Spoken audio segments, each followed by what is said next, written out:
Pokrovsk remains the epicenter of the confrontation in Donetsk. The Russians initially wanted to capture the city, but then they decided to bypass it. However, during both operations, the armed forces of Ukraine skillfully broke the enemy's teeth. Is it time for the occupiers to pack their bags and go home after numerous failures? You'll find out more about this next. Broken bridges, cars burned by drones, and blackened, damaged houses. When the 60,000-strong Pokrovsk is now almost deserted. Every day, the city receives new wounds. Bombs are falling, artillery shells are exploding, and helicopters are constantly flying overhead. Pokrovsk is one of the most desired targets for the Russians. A major transportation hub, first and foremost. Secondly, it's a large populated area. How they love this? Brothers of the city. So, here, after Pokrovsk, all the roads lead to the Dnipropetrovsk region, that is to Pavlograd and beyond, also towards. And further, also aside, other populated areas in the Donetsk region, key ones. The fighting around the city has been going on for more than 6 months now. The Russians tried to attack head-on using heavy equipment, but they got a good beating from the 25th Airborne. Eventually, the enemy changed their tactics and started to bypass the city. Now, the assaults are not marked on the equipment, they are all on foot. And sometimes the Russians behave as if they are immortal. Last night they tried to reach the village of Lysivka. They are running together there and then go on the attack. But our drones spoiled their plans. 2 enemies, 2 of them, 1 of them. Well, they are running like that. Yes, right now, 2 of them won't go anywhere. And the 3rd one went further into the strip, and we took him out. In the morning, the story repeats itself. Again, 3 occupiers. And they are walking across an open field to the gathering point. The paratroopers immediately notice this group and confront them. Of course, it was seen in this world, but in another one. We saw them across the covered field, about a kilometer away. And what do you think? Why are they doing that? Well, they throw them to the meat grinder. Resources depriving them. A task is set, and their commanders do not spare their personnel. During our filming, the fighters notice another movement. In the already destroyed village, a few occupiers are trying to hide in a house. And within seconds, the command post relays the coordinates to the artillerymen and shells are fired at the enemy. Slamaj caliber. Thank you. Oh, a hit. I see. A few hits and the enemy has little chance of survival. Just like this occupier who crawled out of a hole in the middle of the ruins. The defenders do not rule out that he might not be alone there. You can see in the clip that we're currently taking fire. I delivered fire damage to the target. Well, it complements perfectly. They are crawling out of every crack like cockroaches. And after capturing Kurakov, the enemy regrouped and launched infantry assaults. They are trying to wear down our military.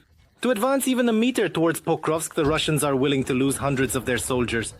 We're retrieving our soldiers from the battlefield. Earlier, we saw this on the approach to the settlement of Lysychansk. But the weather was really bad, fog. So we saw that they were hiding in the thicket. Were the bodies collected? Well, yes. Drones and artillery are just auxiliary tools for destroying the enemy. Many Russians are being taken out by our infantry. And sometimes they carry out very audacious operations. Here, the soldiers are bringing a mine right to the enemy's shelter. There about 3 enemy soldiers. They were enemy forces. They tried to get closer to our position, but they didn't succeed. Our guys did a great job. And that's just a few more hours of our work with the paratroopers. Not here either. The fields are strewn with enemy corpses, but the Russians pay no attention to this. The dictator's whims are sacred to them, so they do not spare her resources to capture Pokrovskaya. Although, roughly speaking, for statistics, out of 8 people, only 2 of them are from 1922, all the rest from 1924 and even from 1925. So right now, it's the 2nd month, meaning he has already been fighting, was mobilized this year, and has already died. Despite being close to the front, there are still up to 7,000 people left in Pokrovsk, They don't want to leave. And the presence of the population significantly hinders our defenders from fighting and strengthening the city's defenses. From Pokrovsk, Oleg Kornienko, Zakar Komach, Faktasi TV, Unified News. The drone war is in full swing. Ukrainian drones are delivering devastating strikes against Russian troops in the Pokrovsk area. The drone operators are successfully taking out the enemy army and preventing them from carrying out their plans. The hottest spot on the front is gradually being cleared of Russians. However, the tension doesn't ease up. About the main things next. Which square do we need to fly to? Is there exactly, or is there not the intersection with? Yes, plus, will it drop or fly? In the command point of the drone battalion Predator's height, work is in full swing. The enemy wants to capture Pokrovsk and is trying different tactics. In the morning, the occupiers began to storm using equipment. The tank was used now, and the command was given to destroy the tank. Because I don't know for what reasons it became a tank. We were working on it, but there was traffic. And it still stopped, moved a little and stopped, and we gave the command to destroy it. The Predator Battalion, the 59th Separate Assault Brigade, has been holding leading positions in the Delta ranking Gyo for the 4th consecutive month in terms of the number of enemy personnel affected, and it's specifically about the hits achieved through the work of drones. We had the 23rd Serviceman 50. The most we destroyed was in December. The most we destroyed in a day was 107 servicemen. These are 200s, 300s. When the brigade was still subordinate to the ground forces, the battalion became the first unit of unmanned systems of this type in the army. Former infantrymen are now skilled UAV pilots. Many of these people who are now in the predatory heights, they came from the Picot battalions and are now carrying out tasks in our battalion. In the Pokrovsk direction, the enemy is advancing with a large number of infantry, sometimes involving heavy equipment, but recently it has rarely done so. The situation is currently difficult for us because the enemy is operating in various directions in small groups. They are constantly advancing on the front line, on our infantry positions. We are trying to successfully repel the enemy with our battalions, using the strength of our brigade. Our assets are operating along the entire front line, starting with drones that are working on reconnaissance behind enemy lines, looking for logistical routes, searching for concentrations. Destruction and reconnaissance are the main tasks of the Predators. They can cover a strip from 0 to 50 kilometers deep into enemy territory. The movement of equipment was detected in advance, and they were moving from 3 directions. Thanks to the early detection, the FPV drones were able to take off and carry out their tasks, and the enemy's equipment didn't reach our front. The occupiers suffered losses at the front line, and now the situation has stabilized a bit, say the warriors. Every few days he tries to carry out such assault operations, but mostly these are assault operations involving infantry on foot.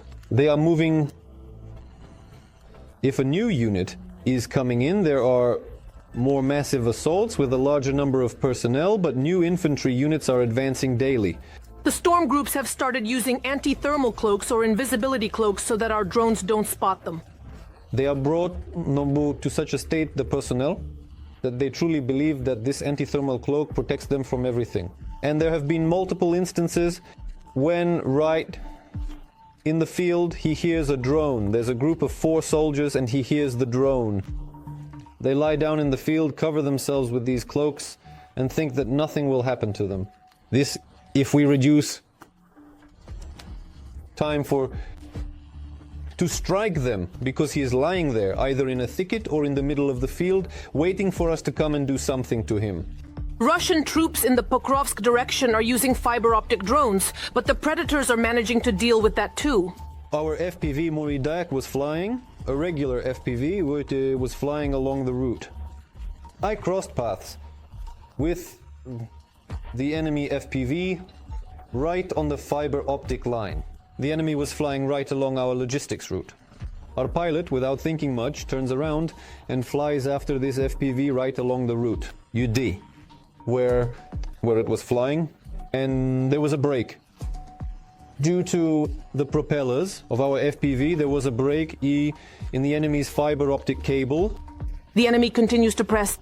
The work of the Predators of the Heights drone battalion continues around the clock.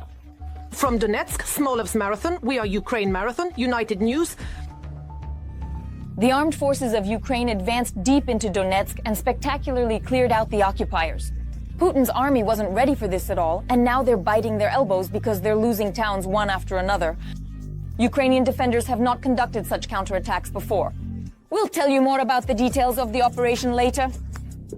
The defense forces of Ukraine have advanced in 2 settlements in the Donetsk region and near the village of Krulenka.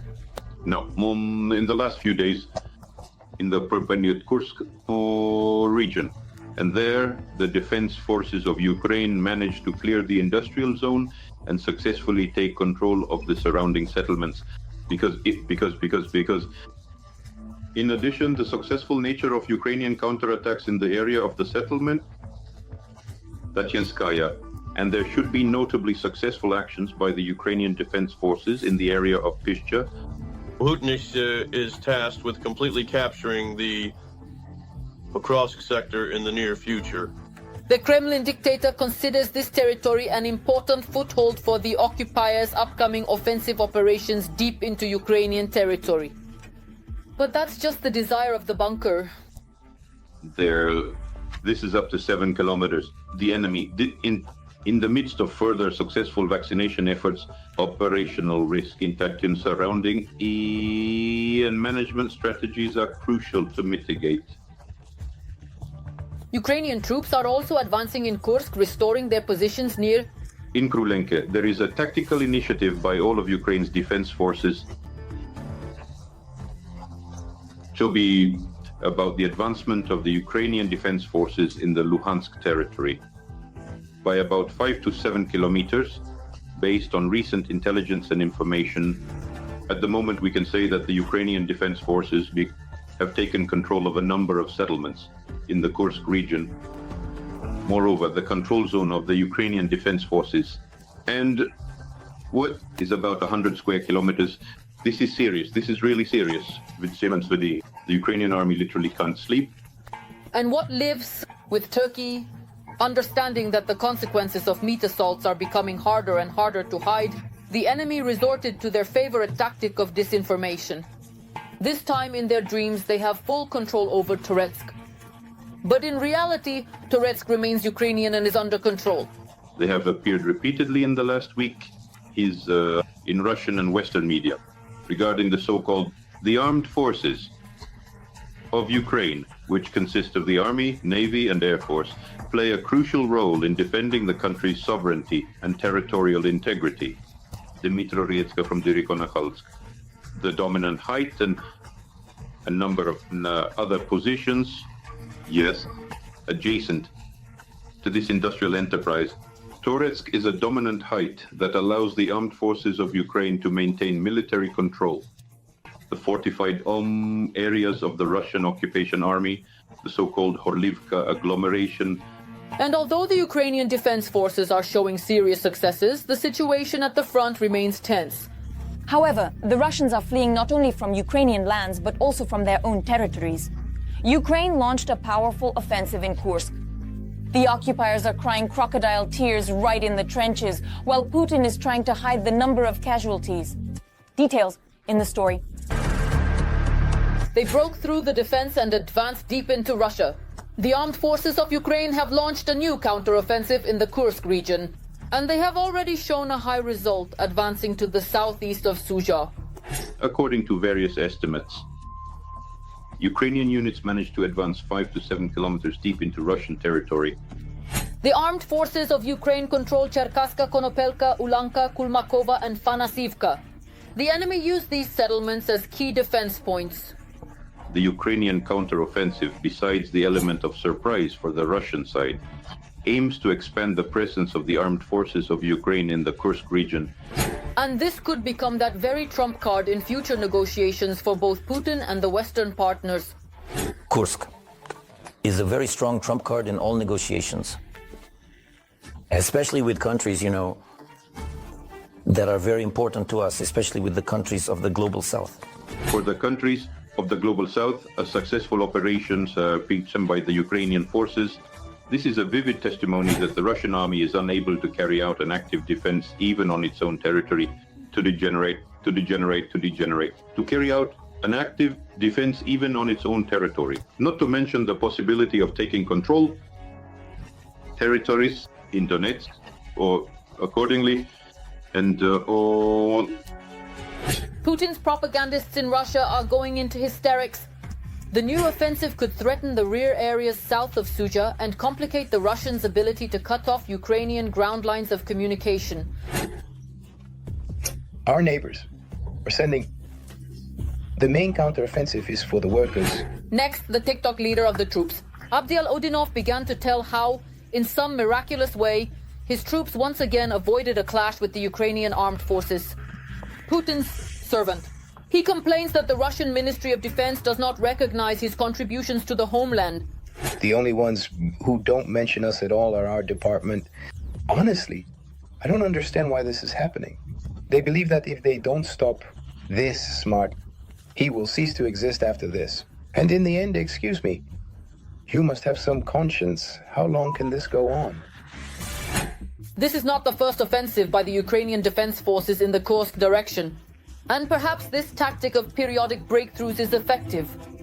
In 6 months of operations, the total losses of the enemy amounted to about 40,000 people.